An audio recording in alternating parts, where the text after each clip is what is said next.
David, what's your name and title? My name is David Till. I'm a senior construction inspector working for Atlas right now. And how long you been doing that? For Atlas? For Atlas, since June 2016 is when I went to work for Tack, and my suit sold out. Atlas took us over. And, Okay. currently So working. 9 years? Yeah. Yes, sir. Almost 10 years. Okay. And how long were you with TechStot? I started in 1978, and then early 90s started taking over routine maintenance contracts for our overlays and the maintenance. And then in 2000, In Austin? no, it's Bastrop area Oh, office. Bastrop area office. Yes, Okay. sir. All your work was in this area? Yes, sir. Okay. Austin District. Austin District. Yes, Okay. sir. And in 2000, I took over the Seal Coat program and the overlay program Okay. for the Bastrop area office, and I did that until I retired in May of 2016. 16. And in Okay. June, I went to work for my suit. So you've got a whole lifetime of Yes. payments. Yes, sir. Wow. Wow. So we're talking about primarily today just kind of what the role of an inspector is. Okay. So from your perspective, just hearing that word, what does that mean? What's the role of the inspector in constructing an asphalt pavement? That inspector is the eyes and ears for the area engineer out there on the project. He's out there to see that the contractor is doing what he bid that job to do. You know, we got set of plans, we got bid items, and they're all the same all over the state of Texas.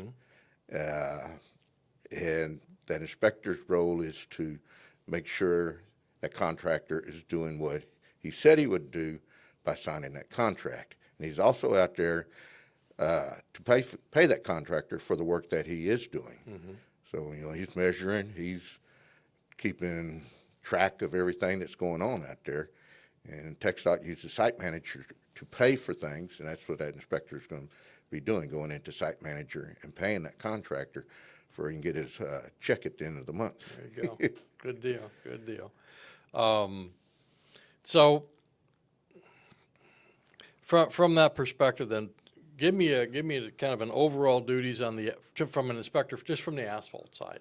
Okay. So what is an asphalt? Because you've done all that stuff. You've done probably bridges and you've done Yes, sir. everything in between. So we're focusing just here on the asphalt the- side stuff. So say you've got a new guy, or say you've got somebody or a new person that you're trying to kind of bring up or mentor or something like that. What are the main duties as an asphalt inspector do?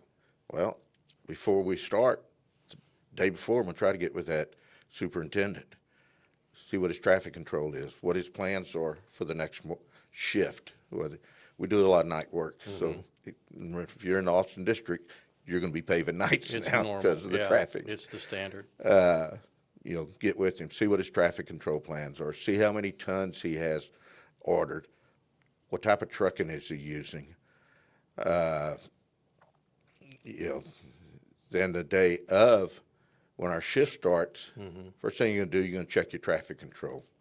Make sure it is as per planned, or a lot times you'll use a TCP. Right. If you don't have a laid out in the plans. A standard, yeah. You'll use a TCP, check it, make sure it's right, make sure they have proper signage out there. You know, I've already talked to my superintendent about the tonnage that we're anticipating. Then I'm going to get with my 1A at the plant. And generally, we always like to add 200 tons to whatever. If he has 1,200, he anticipates getting 1,200 on this shift, we're going to set the lot up 1,400. Okay. We always give ourselves a little cushion in there. Okay. So you don't have to, like, if all of a sudden you run along, then you got to restart and set up new numbers and do the whole thing again. And, Right. Okay, that makes sense. But then you also make sure that if he does run over, you're eligible to get a sample in that last 200 tons, right? So Yes. even though the random number is going to be where it is, Yeah. it still allows for that option, or Yes. allows for that You know, possibility. Before we ever start a project, you're going to go in there and you're going to run your random numbers, and it's going to ask you, this can only be done before the project is started. Click yes. So, you know, you already have all your random numbers. We always like to bump it a little bit to give ourselves a little cushion. Sure. In case he does have a good day. Sure. And, he's telling me what he's anticipating. I'm gonna run my numbers and see if that's doable, uh, or, or if I think can get more than that. Yeah. But I imagine, working with somebody for a while, if he says, hey, I'm gonna do 2,000 tons a day and only get 1,500 every day, well, then you're probably gonna adjust. Adjust it, Yeah. right. Yeah. Yes. Okay. Well, I should say, you know what he's anticipating, what how far you're going. Right. Run your numbers, link times width, figure your yield, and see where you're at. Okay. See if that's doable, then Okay. adjust accordingly. Okay. So then what Then- else? Keep on. I'm sorry. Then you go get with your distributor operator, get your straps. Right now, bonding course, tack, we're paying for it now. This is one thing I said for years. We need to be paying for that because it was always a fight back then, Right. trying to get enough asphalt, keep it from slipping at your intersections. Now it's no issue because they're getting paid for it. Right. They're more than happy to. You tell them what you want, they're more than happy to put it down. Okay. Get your bill of lading. If it's an underseal, you're going to be pulling samples every day. If it's a bonding course, you'll pull you one sample for a project. Where you clear your deficiencies in site manager at the end of the project. You'll get with your 1B.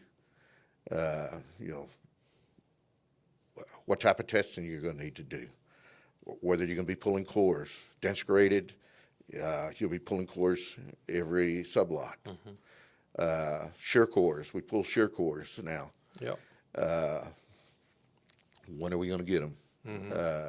Depending on what type of bonding course or underseal they're using, whether you can pull them that day or you got to give it a day or so to sit up. Okay. Okay. If you're not going to be in that same traffic control for a while, Okay. you want to try to get them before you pick Before up. you take off. Yeah. Yeah, Okay. or you pick up traffic control in the Okay. morning. Okay. So if you're doing Tom, you got to do the water flow test. Yes. Just depending on what mix Yeah, you're what laying, makes you running? and Perm- and then how the contractor's set up. Right? Yes, if it's Tom, you'll be doing PFC. You're gonna be doing your permeability and doing your thermos Right. on them. Tom, you pull shear cores on them. So, And just keeping up with everything else Oh, that's yeah. going on. keep good notes. Keep good notes. Yes. Okay. I've done an inspection. It's been decades since I've been around and that sort of stuff. Are all your documentation digital now? Or is there still people are still people keeping a diary? Do people still, you do. I'm Old guilty. s- I'm Old old school, man, school. old school. But all my inspectors, Yeah, they're all digital. everything's Yes, digital. all of our forms, we got QCQA report forms, we Right. got our 187s. It's all on our laptops, iPads, and it's digital. They fill in the blank and it calculates the square yards for them. Me, I still keep the Old school. old school, and then when I get time, I go and plug it in. Check it out. I think that's something that, one of the things we're doing with the Apex program is this whole thing about communication, right? And just sharing information. I think one of the things that it's important about what we're doing here today is we're talking about what other people do. Yes. Okay. So say I'm a contractor, say I'm a foreman or a superintendent, and I see you sitting in your truck, right? Well, you're probably sitting in your truck with your laptop perched up there, and you're probably doing data Typing in. entry, Yes. and putting in all this stuff in there. And that's why you're actually sitting in the truck for the time that you're in there. Not that you need to be in the truck the whole time, but there's times when you're trying to keep up with all the paperwork because the inspector is the authorized representative of the engineer, Yes, sir. right? So you're, like you said, you're the eyes, the ears of what's going on the project. And so you got to know what's going on, or your inspector needs to know what's going on. And so I think it's important from that perspective that we understand that everybody's got a job to do, and not everybody needs to do the same job. Contractor, foreman, superintendent, lay-down guy, roller guy, tack guy, inspector, 1B, plant keeper, 1A. Everybody's got a job to do in this big scheme of things, Yes. but we got to make sure we all do our job to the best of our abilities. Yes, sir. Does that make sense? Oh, yes. Okay, good deal. So, let's see. What would be maybe like the top 5 areas that you would think probably an inspector needs to keep up on? Traffic control. Okay. One of the Safety. first, yes, Yeah. it's one of the first things you need to, when they start setting traffic control, or right before you ever start traffic control, I usually ask if they have all their signs. Mm-hmm. I've had them tell me before, these are the signs we're going to need tonight. Oh, I ain't got it. Well, where is it? It's back at the plant. Nobody told me we were doing it this way. They changed their mind when we got out here. And I've been asked this numerous times. Can I just go ahead and sit it and then I'll go back and get the signs? No. Nope. Gotta have, You every, gotta have the every one of sign. those signs has got to be in the right place, at the right height, Yes. in the right distance, or it could be a big deal Yes, sir. if there's ever an accident and a An lawsuit. accident out there, yes, It's a a lawsuit. huge deal. It's a huge deal. And- One sign, one cone, one barrel not being there Yes, sir. is a difference between a problem or not. Yeah. Bonding course. Okay. That's another critical area to watch. Mm-hmm.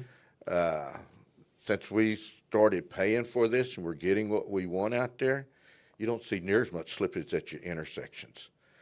And good tack, look at it. You make sure it's uniform. Uniformity, not Not just not the lines. Yeah. row crop down the road. That's Yeah. what it looks like. Yeah, no, you call them cornrows, Yeah. Exactly, yeah. What size nozzles does he have? They like to run bigger nozzles. It doesn't clog up as much, but whenever you're doing a bonding course, you need your tack nozzles, the smaller The nozzles. smaller hole. And that More- way it more- fans more out. fan, yep. And we're doing a .07, Mm-hmm. and it's uniform. It's solid all the way across. That's what you're looking for. You gotta have that little nozzle in there, Yes, sir. and you gotta make sure they're clean, Yes. like you just said, so. Yes. I was on a job, actually, I think it was one of your jobs on 35. It was, I think, last year, or the year before, and they were getting their things ready, and the guy had an extra bucket of nozzles soaking that he could go and swap them out if there was a problem. He wouldn't sit there and mess with it, trying to get it clean. He would just Just pop it out, unscrew put another ones. one in, and throw that one back in the bucket. Yes. And so that would dissolve the material off, and then so they always had a clean set of nozzles that they could put on, and they had really good tack distribution. Yes, sir. I mean, it looked good from one side of from pavement to the other side of the pavement. That's what we want. We want that uniformity. We don't want those cornrows. That's right. And we got it the right amount, uniformly applied. That's going to give us the label for this to stick to that and not slide Yes, sir. and be there long term. Yes. So absolutely. So okay. So what else? Lane widths. Lane width. Okay. Yes, sir. You're not always laying 12 foot wide. No. Well, Has that changed since we've gone to 6-inch lane lines? Has your offset changed a little bit? well, I like to offset the lane widths instead of putting it right underneath that stripe. Right. Years ago, we had a project, when I first took the hot mix over in our office, we'd always put the, Center it. right down the middle of that stripe. Right. And then we had a rubber contractor come in. And what did he do? He went right down the joint and covered up all the stripe. Oh gosh. And engineers were out there that evening trying to put tabs down. Oh We didn't gosh. have any stripes left. Oh no.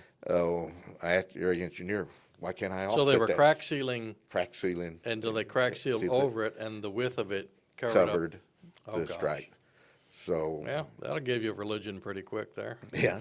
So ever since then, I started offsetting 6 inches one way or the other to keep that stripe off of that joint. And that's what the spec says now. It's Yes. actually in the specification. It's probably a David Till spec.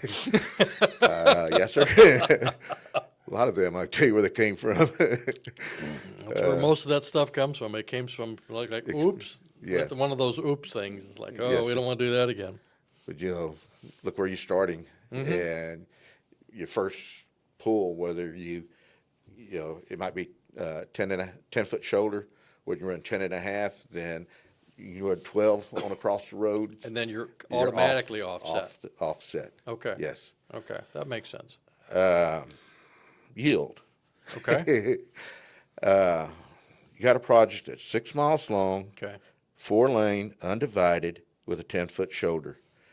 They run 1/8 of an inch over.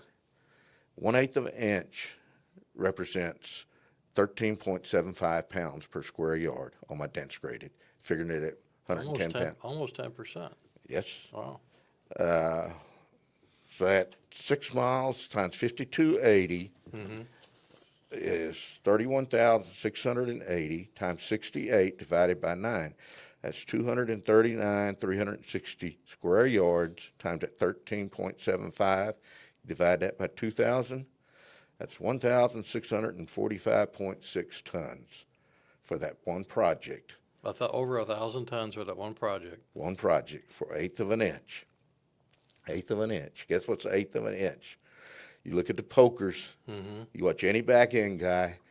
Whenever they go stick in that mix, they're not going to bring it just down to the top of the mix. They're going to push it till you leave an imprint with that washer. Okay. There's your 1/8 of an inch. There's an 1/8 of an inch right So there. if you're running over, go measure your pokers. You measure from the top of the washer to the end of the poker. If I'm running dense graded 2-inch, okay, I got you. instead of, whenever they sit there, With they the push the tape to the bottom side. Bottom of it. And lock it in at 2.5 inches. We're running 2 inches dense graded, uncompacted. We're going to run 2.5. Roughly 2.5. Yeah. So now when he's poking it, he's actually running 2 5/8 Okay. because of that 1/8 of an inch of that Wow. washer. Okay. So if you measure from the top side of that washer to the bottom of that poker, you'll have your 2.5 inches when he is poking it. Okay. So this is something that's come up a bunch, and I wanted to kind of chat with you about it. The whole issue of yield. Okay. So say you want a 2-inch compacted layer, right? And so at 110 pounds per square, that'd be 220 pounds. Yes, sir. Right. So what's the tolerance? Me, it's none. Our plans are set up. Okay. You look at your basis estimate in your plans. It'll tell you the way they figured it. Okay. Whether it's 220, 165, that is your goal right there, to get it as close to that number as possible. Okay.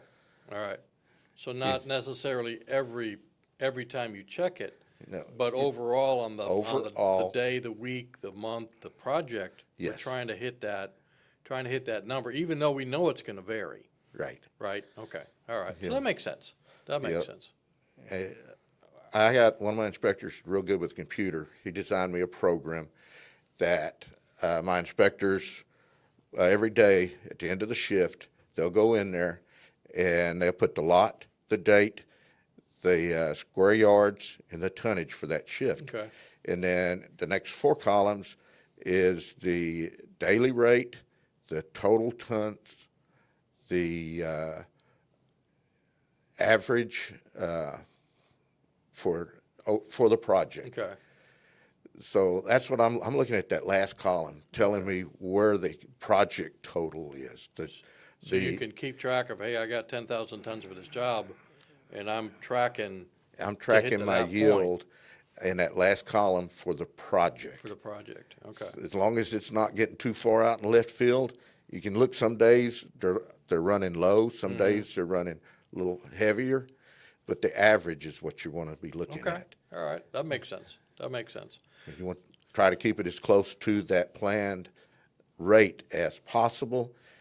I have superintendents telling me before, what do you want, a yield or a ride?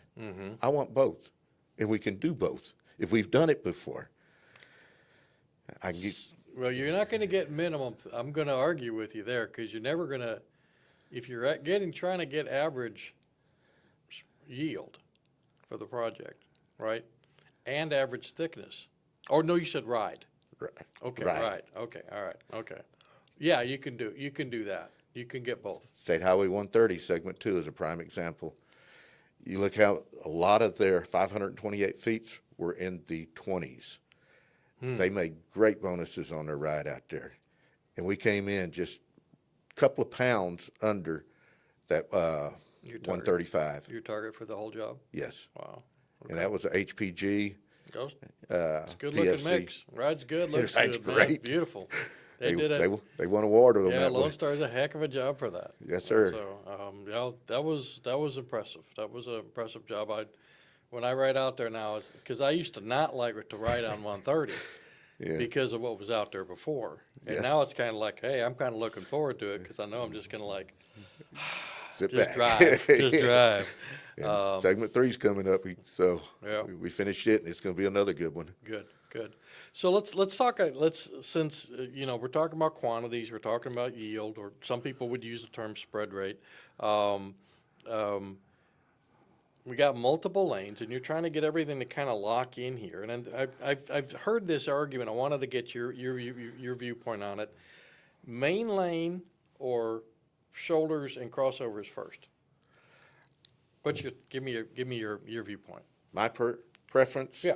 is we do all of the side streets, the crossovers, anything that has handwork to it. Okay. We're sitting down in an inside lane doing this crossover, doing this radius. Mm-hmm.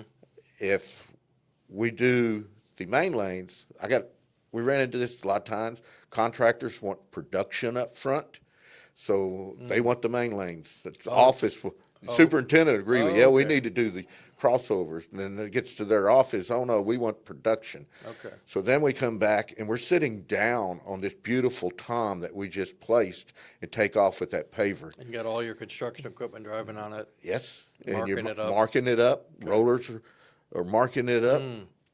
They're going back there with the loader trying to scrape off. Okay. That's not an award-winning project. No. If No. we do our crossovers, our side streets, exits, gores and all that, and then we take the loader and we cut it, Cut a clean edge. cut a clean edge there, Okay. and then when we come through with the main lanes, we bump out, tie into it, and keep on going. You got a Okay. beautiful award-winning project. All right. State Highway 130 proves that. There you go. There you go. And so you didn't have a trouble with, sometimes when you're changing width on the paver, your height can change. Yes, sir. because you're- If you go you're out ahead of fast, material- you bring it in fast. Exactly. I've seen All of a that. sudden you're doing that. You lose your head, you build your head. Exactly. We had a exactly. project that they had a new gentleman, first day on the job, they put him on the back end. Oh, my. And every side road we came to, or every driveway, they're He'd kick it widening out. out. He'd kick would it out drop as it fast down, as he he'd could. Pull it in and ride Yeah. back up. It didn't take about a mile or two down the road. Went back and rode. Well, wait a minute, we got issues here. Went up and started watching. Yeah, let's see what he's That's what doing. he's doing. He's opened it up real fast. You lose your head, made a dip. You got to the other end of the driveway, suck it in real fast, pull all that material back in, build it up. Now you got a bump. Yeah, I think that the kind of the art of paving from that perspective is you're almost having to override the augers a little bit when you're pushing out. Yes. And then when you're gonna pull in, you're gonna stop your It's augers augers early and and, let it- allow that balance of that massive material to kind of balance out as you're going out and coming back. So Yes. there's a little bit of, Good back end, there's man. art. What? Yeah, there's art, that's the art of paving, yeah. Yeah, that's what he's back there. Yep, And absolutely. he's watching those things. Got it. Now you said 5. Okay, all right. I lose track of There's only time. 3. I'm having fun. I'm losing track of time. This is good. Watch your rollers. Okay. Roller stopping square, break down roller stop square. He's pushing that mix up. You're gonna leave it Yeah, bumping. Leave it dipping bump, them out, and yeah. you're not going to get it out, no Nope. matter how much you No. roll it. It's not coming out. No. You had, I've seen it. Called the superintendent. Oh, that guy's been doing it for years. He knows better. Yeah, I mean, maybe he's today. having a bad day Yeah. today. Well, we all have a bad day, Yeah, right? so just you see it, bring it to the attention. Get to your 1B superintendent. Hey, you need to watch your rollers Okay. because you're going to see 2 marks there in the road. Yep, I've seen that. Dumper. Okay. Dumper is one of the key personnel out there. Even if we run shuttle buggies a lot now. Even with that shuttle buggy, the end of that load needs to be tailed out and the next one backed over. Once the scanner came around, it proved that. The IR bar came around. Nobody runs them anymore because it shows too much. I love it. I love that scanner, that IR bar, because you could watch the dumper basically. If you tail that load out, you watch that mix hat comes back on that belly. If we're running belly dumps, it gets about halfway back. Close it up halfway and carry that on out.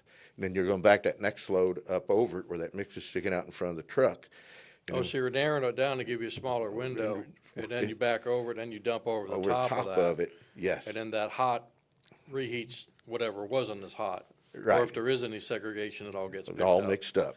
Gotcha. And then Okay. if you're watching your scanner in the back, it's nice and uniform. Okay. If you don't You can do see a that, if you spike. just, it just pops it, moves up 20 feet and starts another load, you can go back there and you can watch that scanner. So even though it's all getting remixed, Mixed, but it's carrying yes. that slug through there Yes, in the process. it's not mixing it. Okay.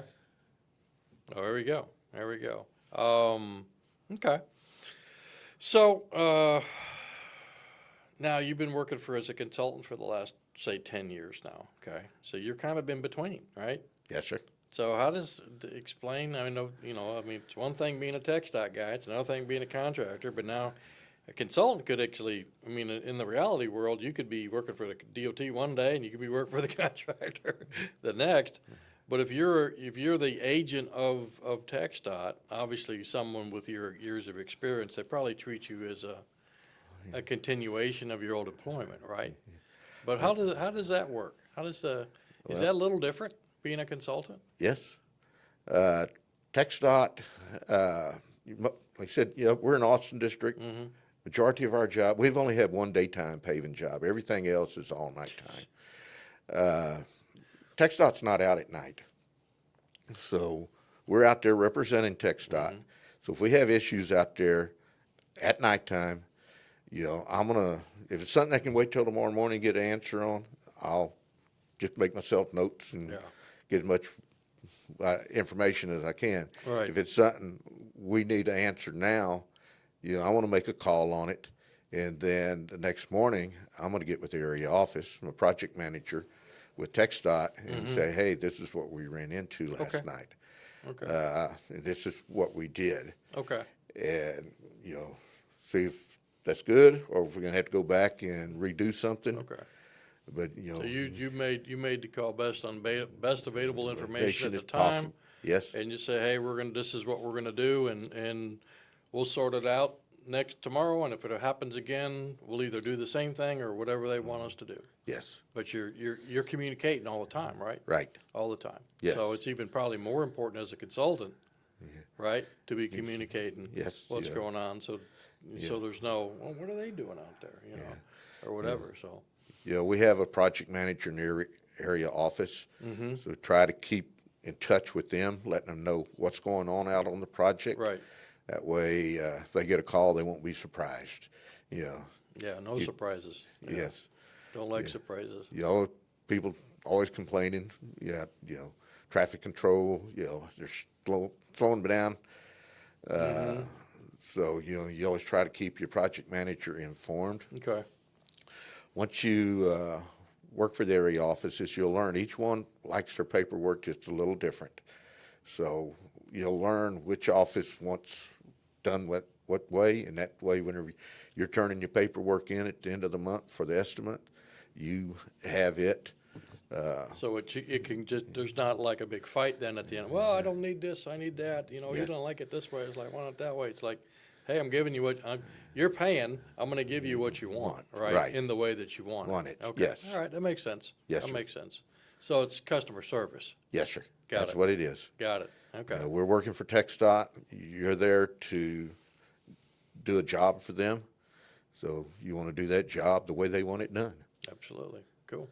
Same thing with a contractor, right? Yes, He's sir. got his name on the contract. Yeah. You're just making sure he's out there doing what he signed up to do, Yes, right? I need it so wide, so thick, certain mix, so smooth, and try to keep my quantities within check and everything else. And that's just all we're really trying to do is like your hat says, build an award-winning project. So, I love that. I love that. Did we cover the 5? I lose track. Yes, we did. We did.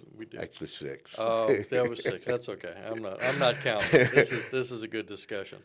So obviously you're at the end of your career now. Okay. Which congratulations. We've talked a little bit about what you're planning on doing, and I'm jealous, to be honest with you. I'm jealous, but as you still are working with new people, okay, what advice do you give them? What do you pass on? Get out of your pickup. Oh, okay, Get out and start walking with the crews. okay, You'll learn your crew, and if you're out there walking with them, they're more adept to do a lot better job. They see something, they're gonna dig it out and fix okay. it. Got it. If you're not there, you don't catch it. Yeah, nobody's around. Keep on walking. Okay. Especially if it's daytime, it's hot. Yeah. But if yeah. you're out there with them and walking back behind them, they'll learn in a little while. If they pass something, if you bring it to, hey, what, you bring shovel back here, they'll learn what you want. So they'll learn what they'll be ahead of it. Yes. They'll see it. They'll fix it for you. You should probably mention it. Yes, I you don't guess have it to. They see it. But if you're not there, I got some crews that are great. You won't see nothing behind them. Mm-hmm. You got some that you go back the next day, and why did we walk past that? So, Okay. now, if we have a rock or clod or clump out there, and you dig it out, that lay down machine's giving you 85% of your compaction to start with. Now, you throw a pile of mix out there and just rake it off, you've already lost your compaction. I call it one rock high. Yeah. Yeah. That's about right. Yeah. That's a good idea. So whenever they're raking it off, We need to I'm leave going to leave that, a tell them to little leave high, it little proud. one rock high, just Okay. a little bit of a So when crown it there. mashes down. That way, when that roller comes across, you're getting your compaction back. Okay. I might be able to see it, but I can go out there and run segregation profile on that all day long if they do that, and it's going to pass every time because we've done it numerous Okay. times. That makes sense. Yeah. So obviously, handwork is not as dense as paver laid, Right? and so we're even though we're a quarter inch per inch on a paver high, Yes. we need another quarter to a half inch to allow for the handwork. So obviously, and handwork's going to look different as well, which we understand. But if we just flush everything off, we're going to have You're not gonna- high yeah. air voids. Yes, you're going to have a black spot out there, Yeah, a darker and spot because a it don't have as much compaction Yeah. there as it does around it. Yeah, and I think a lot of people don't realize in doing that, then now I've got a lot of air voids in that pavement. Yes, So water now is going to go in there, yes, and that's where it's going to oxidize. That's where it's going to fail, and that's a future pothole. yes, sir. Just because of my methodology of how I was trying to do the good, trying to fix it, Right? but now I actually caused a problem. Yeah. Where I didn't. Hell, I may have had a clod in there. Maybe it would have been fine, but I'm pulling now. I'm trying to fix it, but I got to fix it right for it to be right. One rock high. One rock high. I love that. That's a good. No, that's an easy thing to remember from that perspective. Just leave it one rock high. Yes. Okay. All You right. know, I Tom, like that. if you're Tom, you don't need much. If Yeah. you're dense graded, Or an type SMA. C, Yeah. Yeah. depending on what your nominal aggregate is. Yeah. Okay. But I always just say, leave one rock high. When you're raking it off, leave it just a little Okay. high, and you go back and roll it, Okay. and then you got your compaction back. Okay, so we're getting out of the truck, we're out there walking with the crew, so I think that builds a camaraderie of that, hey, he's out there with me. He's Yes. he may not be part of us, but he's part of us, because he's out there walking with me to, 5 miles a day that we're walking, trying to lay this asphalt or whatever it is, and he's like, you're paying your dues a little bit. Yeah. I But always then, you're gonna, I think, like what you said, and I appreciate that, because you've been doing it a long time, is it becomes a group effort to build that award-winning pavement, right? Yes. And so that really becomes kind of like the big thing is like, hey, we're in this together, and I'm not, just some guy sitting in a truck somewhere. I'm part of this. I'm out here with you guys. I'm gonna, here's my cooler. You need a water? Have a water. Whatever it is, to do that. And I think that helps build that bond. Yeah. We all have different jobs, but we're all working together. We're trying to build one goal. Yeah, we got that one goal at the end. Yep. We want I an love that. award-winning project at the Okay, end. good deal. So what other things would you pass on? Get out of the truck, okay? What's your patches? At the end of the shift, Yeah, get with your superintendent or his lead man, whoever's doing his record keeping, Yeah. this is what I'm paying for. And check, So many tickets I have. yes, This you is how know, many tons I have. yes, how many This is square how many yards square for the yards we've mill, got, your how many straps. gallons we've got, how many gallons of tack we've used, or Yes. bonding course, or whatever. Yes. Okay? Every day. Every day, at the end of the shift, Every day. every day. That way, when the estimate comes and the record keeper sends it to the project manager, and he looks at it, and he sends her a note back, well, on this day, this day, this day, I got different square yards. You don't have that. Right. You'll get a note back from the project manager saying, look good to me. Mm-hmm. So, So, and I think that's important. I think, this kind of job, the people that have to do this, it's hard work, right? It's hard work for everybody, but it's also very monotonous. I mean, from a perspective, it's very monotonous. You're doing the same thing. So, I mean, I can barely remember what I ate yesterday, okay?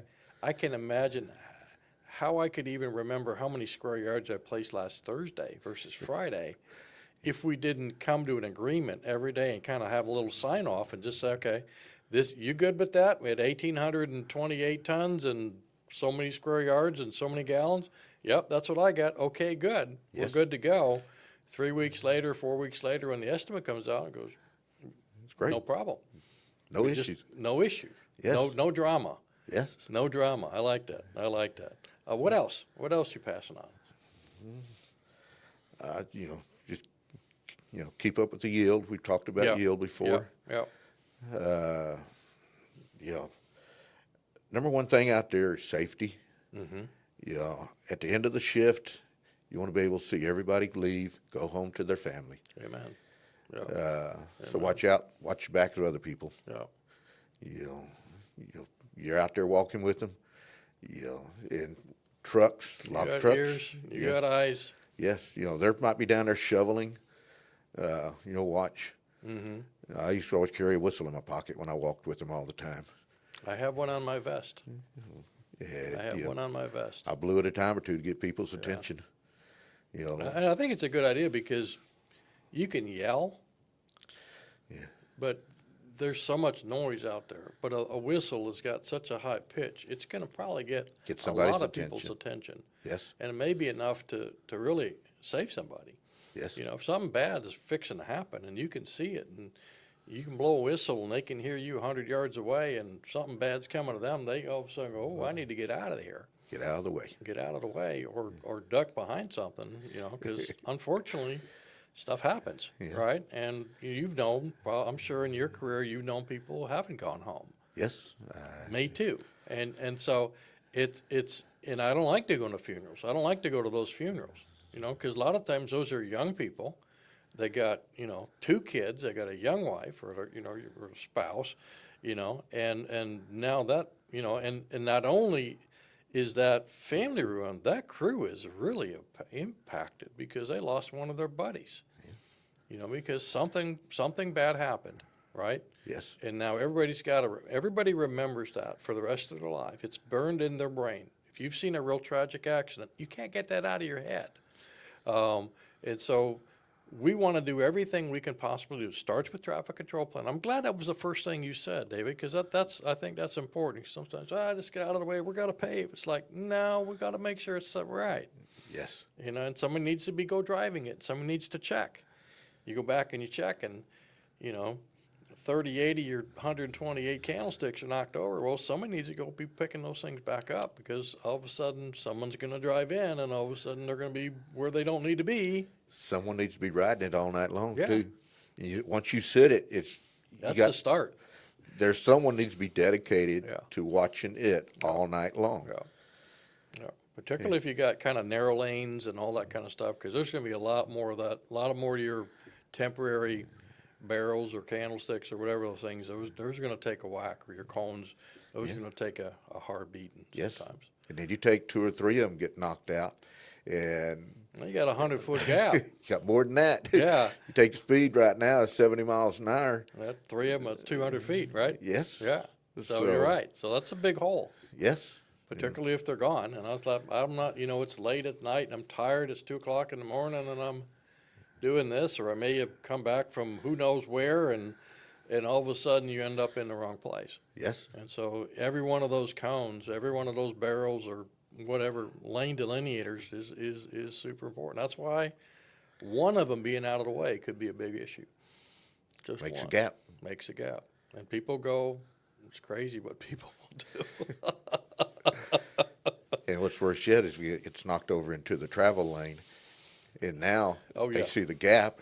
And they go around it the other way. You go Oh, into your now work they're in. area. Now they're in your work area coming up behind you. And it's not one, it's probably a Yeah. bunch of them. Monkey see, monkey do.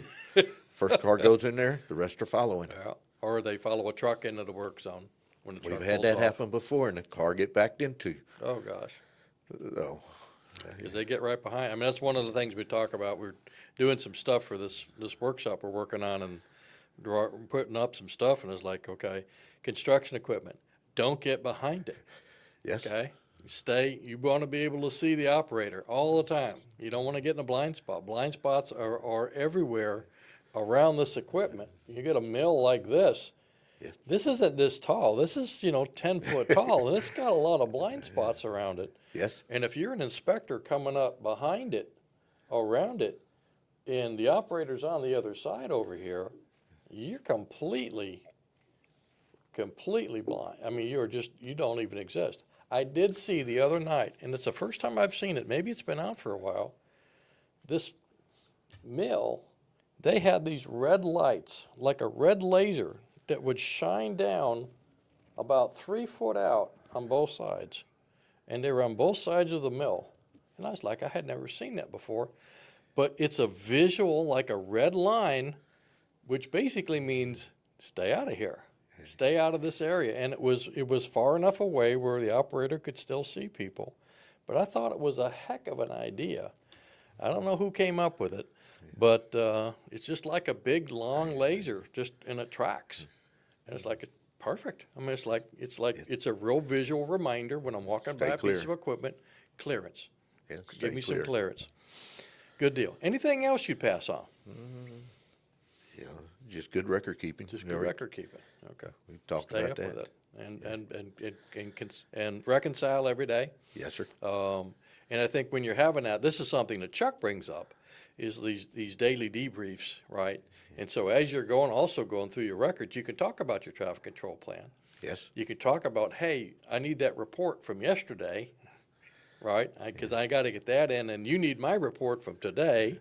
So you can do all this exchange of information. So every day you're kind of checking this thing off as you go, and you can go home tonight, and you're not going to wake up at 2 o'clock in the morning going, oh man, I should have asked him about whatever, or Right. 2 o'clock in the afternoon. I'm sorry, Yeah. when everybody else, when the rest of the people are running out doing stuff. All right, so good deal. Okay, so let's flip the panel here a little bit. So what advice would you give a contractor on how best to work with an inspector? Don't try to hide anything. Okay. You All know, right. Things are going to happen out there. Don't Every cover it up. Okay. Call the inspector, let him know. Okay. I came on projects and where'd all that oil come from? And started asking questions. Well, broom busted a hydraulic line. And Which happens. it from time to happens, time. but don't try to just throw some millings on it and pretend nobody's going to see it. Because if we catch it, it makes it worse. Yeah. You're that's a supposed to have problem. a spill kit on. And Yeah. where's your spill kit? Oh, it's back at the shop. Not a good place. Yeah, we should have had it out here. Right. They're looking at them plans a lot closer than most inspectors do. If they see something that, hey, this don't look right, they need to get with that inspector right up front. Early. Pre-pave. Early. Before Yes. we even start. Yes. All right. And a lot of times superintendent, ideally makes prepave. A lot of time he doesn't make it. The project manager is one who usually makes Right. it. Right. And then a day or so before we get out there, superintendent will call you and you'll meet him out there and ride through and look at it. And then, if he see something that, hey, I don't think this is going to work, well, it gives you a chance to get with TxDOT Sort and it get out. this sorted out before it becomes an issue, before we have a whole crew standing out there twiddling our thumbs. What are we going to do now? And they may have a little bit better way of kind of phasing it or doing it that, Yeah. that is gonna give, better quality, faster, and being able, to just do a better job out there, because they're the ones that do it every day. Yes. The folks that design stuff, they've got a hard job. They've got all kinds of stuff they gotta deal with, but they don't think like a contractor thinks. Yes. And hopefully maybe somebody's looking at their plans and some sort of plans review period, which is a really good idea at 30, 60, 90%, those options. But I think the folks that are out there every day, the Jimmies, the Freddies, those guys that work for Lone Star and the other folks that work for the other companies around there, they have, laid millions and millions of tons of asphalt. Yes. And they just go, that doesn't make sense. This is how we should do this, right? And you kind Yes, of go, sir. yeah, all right. So, but we've got to have that flexibility, and I think overall, if the contractors are being honest and straightforward and being straight up with people. If you're a younger inspector out there and one of these older guys comes and says, hey, I don't know what they're thinking, but this is how we got to do this. You've been around long enough to go, yeah, probably, or no, you're, BSing me. But the younger guys are going, well, this is what the plans say, do this. Yeah. They don't have that ability to do that, or they may not want to call to ask permission to do that, to call you, Yes. since you may not be on, maybe you're on another job, or call somebody like you that says, hey, this is what the job is, but they want to do it this way. And we're not saying changing the job or the thickness or the mixes or anything, but just maybe how we construct it. And so that's the learning process, right? That's Yes. kind of how we learn things. It's like, oh yeah, on that job that we did, last year, it was just like this one. This is how we did it. And you go, oh, well, that actually kind of makes sense. Maybe we could do it that way. Has anybody got a problem? You got a problem? You got a problem? You got a problem? Don't have a problem? Doesn't create a safety problem, doesn't cause a traffic problem. It's not costing anybody anymore, and it just gets it done. Yeah, why not? Yes. Why not? So, but we're gonna document, this is, Just what we this did. is what we did. Yes, So sir. we're good to go. Cool. Anything else, a advice for the contractor? Communicate with your inspector. I always get with them, but know a lot of them that don't. I'm gonna find out how many tons we got set up for the next shift. That way I know what to tomorrow. That Yeah. way I know what to set up my lot, get my 1A at the plant.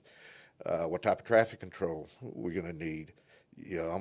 I was told one time, you ask too many questions. I had a younger inspector telling me, you ask too many questions. I said, why do you say that? Well, what do you need to know all this for? I'm asking, what do you have set up for traffic control? That way, if he doesn't have the right signs, we can, You can make sure that they're there and not sitting at the shop. yes, Right. that way, hey, we're gonna need a dog, we're gonna put a weave in, we're gonna take off, we're gonna put a weave. Do we have that dog leg sign? He should have it on the truck. We need to make sure he does. Shoulda, shoulda, woulda. A couple weeks ago, he should have had it on the truck, but didn't. Didn't have it on the truck. So, no, we didn't start that one. Ouch. Okay. So now we're off in a really bad start, right? Because everybody's mad. We're sitting out there and Trucks are lined up. trucks are lining up, and because of one piece of aluminum that's about this big, 48 by 48. 48 by 48, we are stuck. Yes, waiting So for the guy to does get it- back from the shop It with the does sign. make sense to have to ask those questions. Yes. Absolutely. They said, look, how many tons we getting tomorrow? What type of traffic control are we doing tomorrow? Are we going through a signalized intersection? If we are, do we have enough officers to cover that intersection? Yeah. We at nighttime up here in Austin, we run officers every shift. Do you have enough? Yes, look at your traffic control for the next day. Do we need to get another officer tonight? Because we got 3 intersections we're going through. So they can leapfrog ahead Yes, and have that set up by the time they get there. yes. Okay. Questions like that. Okay. That makes a lot of sense. What I'm gonna be asking. Okay. Okay. Good deal. Good deal. And I always like to ask, what do you have set up on trucking? Because Well- I can run my numbers. I can see what type of speed that paver needs to run. And I'm walking with him and I'm, hey, I'm gonna watch, Yeah, walk up, You could do the math. do the Yeah. math and see, Yeah. if I think he's running too fast. I know how long it's taking them trucks to get to the plant and get back. What a circuit or what a round runs. I mean, Yeah, it's you know. called we call it balancing production rates. There's software out there that does that, and you can plug stuff in, and it'll do all the. Yeah, I mean, it's an approximation, right? But it'll get you, and you got a calculator. I mean, it's not hard to do if you kind of know what you're doing. Yeah, But you know that in and of itself, by trying, it's easy to calculate. It's hard to do. Because one truck gets out of the sequence, or one truck breaks down, or a hydraulic gets jammed, or I can't get the bed up, and or something overheats, or something like Yes. that. The whole thing just starts to get wonky, right? But at least you kind of know you got a target to shoot see at, that. Yes. right? And if you're ever, we're hunting season now, and you gotta have a target to shoot at, or you're not going to hit it, And so that at least kind of gets you started. Yeah. And then you can adjust from there. You go out there and you say, hey, I got 9 trucks lined up. Well, you're paving like you need 14 trucks. Yeah. So if you do that, you're going to be sitting a long time Yes. out there in the roadway. Now what are you going to do? See, that was the nice thing about the scanner and IR bar. Every time that paver stopped more than a minute, it told you exactly where that was, and it told you how long it was sitting there. Oh, I get it. I get it. All right. So, kind of some key takeaways for inspection. safety. Get out of safety, right? Get out of the truck. Walk with the crews. Yes, sir. Walk with the crews. Keep up with your quantities, Yes, sir. right? Know your layout. What we're trying to do, so don't get ourselves in a pickle and have Right. a longitudinal joint in a wheel path. Yes. Okay, we don't want to have that. Nope. Watch your washer. Remember your washer. Remember the yield. washer. Remember your yield. Keep up with your yield. Yes. And we're trying to adjust to hit weekly, monthly target goals, but we know it's going to change a It's little going to bit. fluctuate. And but I know it's going to you're going to adjust. And every mix is going to be a little bit different. Yes. Your aggregate, your weight of your aggregate, and all that. So it's going to adjust a little bit. It's not a quarter inch. It's not exactly 0.25 inches per inch of thickness. It depends on the mix. Yes. Right? Like a PFC or an SMA, they compact a little bit differently than like a dense graded. Yes, sir. And so, but it's a ballpark. Right. So you get out there and you start it and you calculate a yield and you go, okay, let's make an adjustment. Okay, Yes. we're a little high, we're a little low. Let's make that adjustment, get that a little bit closer, and then we'll go on down the road and we'll check it. And don't try to run every truck. You run a yield. You need 3 to 5 trucks to get you an average. Because otherwise you'll be like, move up, move down, move up, move down. Yeah. Windmill Johnny. Yeah. Making too many changes. Yes, So yeah. I like that. I'm of the same opinion there. Is you wanna get so you're instead of 25 tons, you're 100 or 150 tons, and you kind of get things kind of lined out, and you go, okay, we're a little now. We need to come down a little bit. Okay. It's something, right now And we're you were running. talking about even lanes.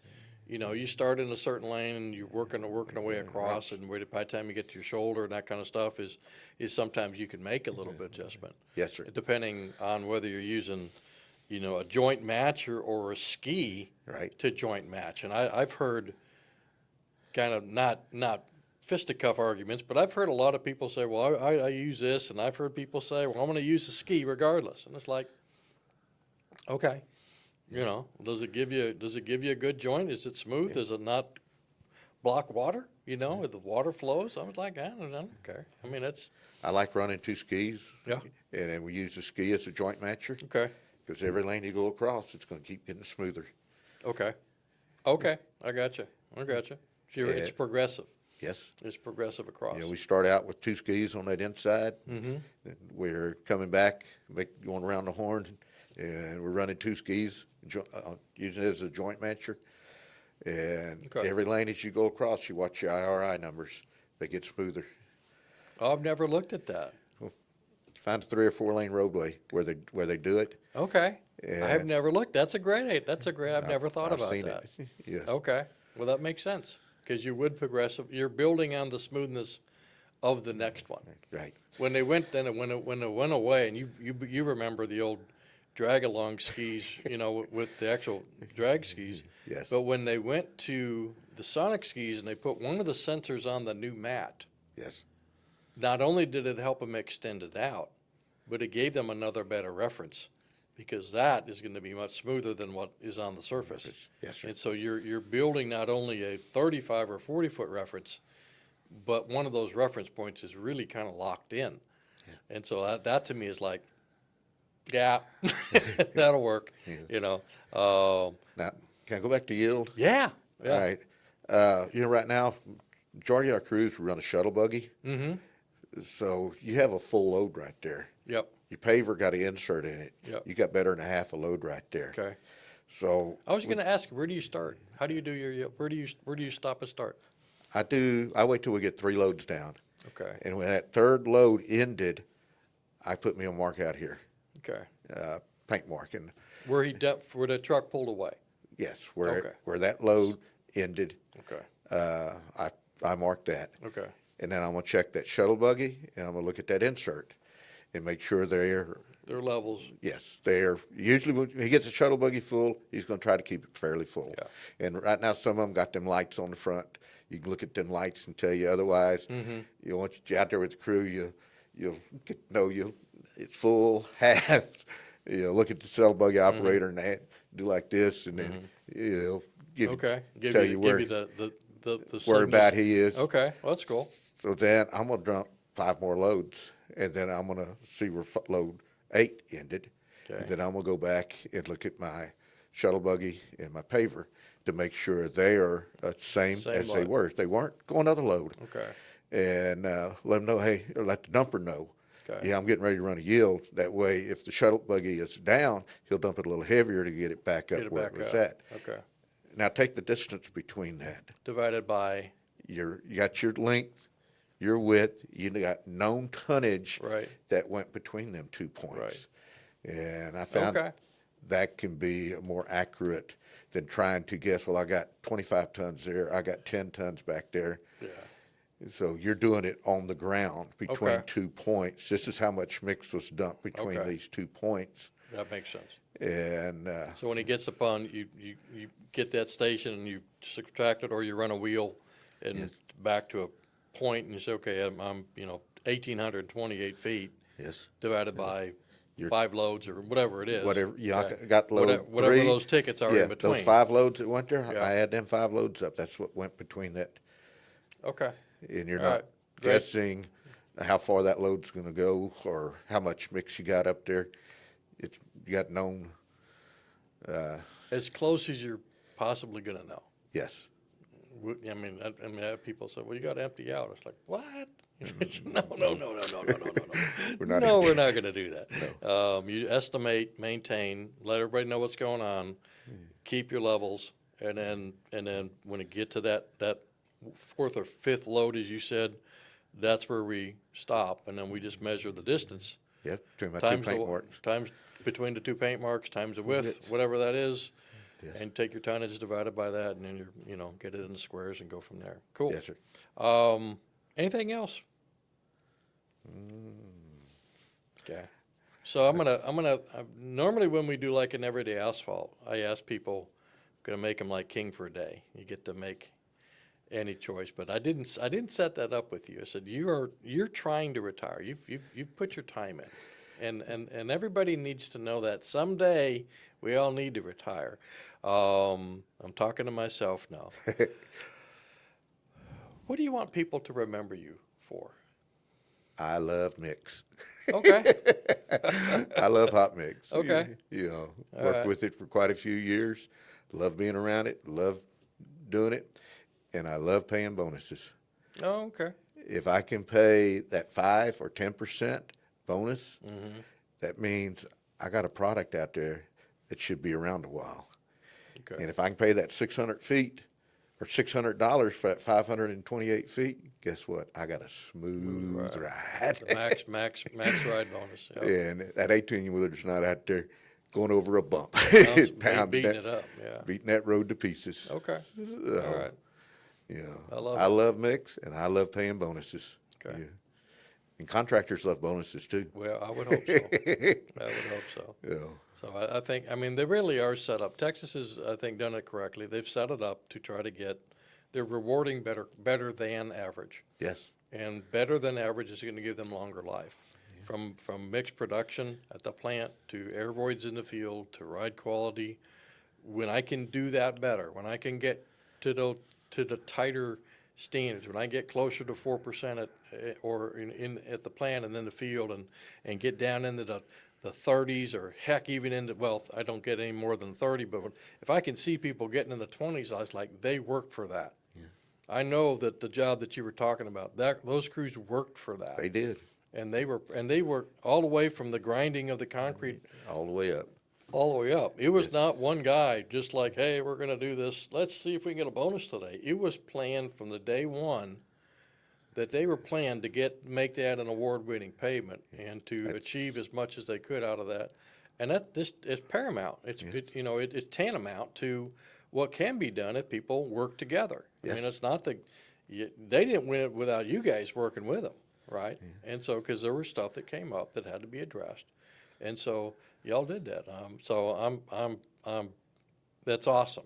I'm glad to hear that. I'm glad to hear that. So, David, I wanted to thank you for the time. You're welcome. Really enjoyed the conversation. We're gonna do some cool stuff with this. A lot of times when we do a show, it's kind of like what we do in show when it goes. But I think you've got a lot of really good snippets in here that we're going to be able to incorporate into our program. So Great. The Apex program. So thank you so much. You're welcome. You have to keep me in the loop on all your adventures. You know, send me pictures or something because I'm all the places you're talking about going are places that I've been or I want to go back to, and I'm super excited about it. So I've been to a lot of them, but it's just in a vehicle driving. yeah, and that. Dude, I want to get out. Yeah. Hike. That's what when we went, we've gone back now a couple places with that idea. We came through the first time, did a drive-by. It's like, Yep. okay, mark this one, we're coming back here. Yes. And then when we come back, now we're going to spend a day, Yes. a whole day here, plan it that way. And so we can really enjoy and not be rushed and enjoy that. And I think that's when you can kind of slow down. So that's hopefully in my future too someday. That's So, my goal. Thank you, man. Appreciate Yes, sir. it. All Thank right. you. God bless you. Take care. Thanks, everybody, for tuning in and ever forward, and be safe out there.